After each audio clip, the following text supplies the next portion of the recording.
यहाँ आपको दो खतूत IN और TO दिए गए हैं और line y is equal to -x-2 दी गई है। आपको इन दोनों लाइंस का अक्स निकालना है इस y is equal to -x-2 पे। तो अक्स निकालने के लिए क्या करते हैं भाई?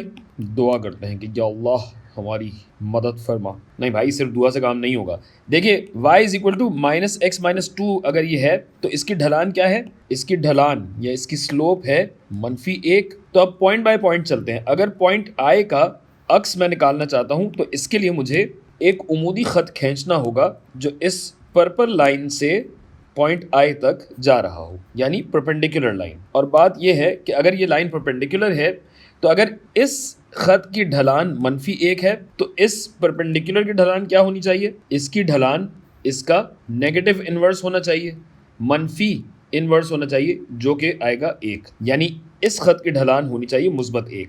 और आप देख भी सकते हैं कि अगर x में 1 यूनिट की तब्दीली आती है तो y में 1 यूनिट का बढ़ाव आ रहा है, जिसका मतलब ये है कि ये खत बिल्कुल सही खींचा है। तो अब ये देखिए कि पॉइंट I से इस पॉइंट तक पहुंचने के लिए हमें क्या करना पड़ रहा है?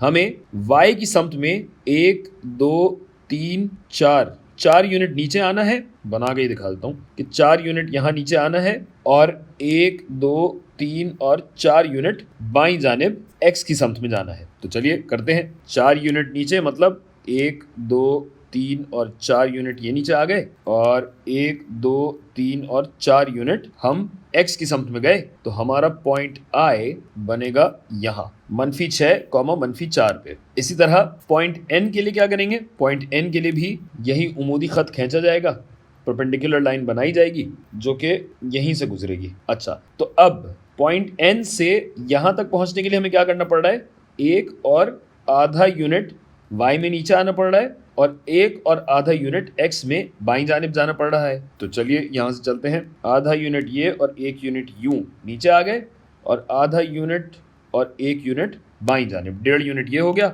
गोया n का अक्स बनेगा यहाँ पे और हमारा ये खत बनेगा कुछ यूं। ठीक है भाई, चलिए अब यही काम हमें TO के लिए करना है। ये हम करेंगे हरे रंग में। T से अगर परपेंडिकुलर खत खींचा जाए तो ये रहा आधा, 1 2 3 और 4 यूनिट, यानी 4.5 यूनिट यहाँ, 1 2 3 और 4, 4.5 यूनिट यहाँ। तो चलिए आधा और 1 2 3 और 4 यूनिट यहाँ, आधा 1 2 3 और 4 यूनिट। गोया पॉइंट T बनेगा यहाँ। वैसे इनको नाम तो दूं मैं, I डैश कह देता हूँ इसे, क्योंकि I का अक्स है ये, जो कि बन रहा है -6, -4 पे, और N डैश बन रहा है 3, -8 पे। इसी तरह ये T डैश बनेगा -4, -7 पे। और O कहाँ बनेगा भाई?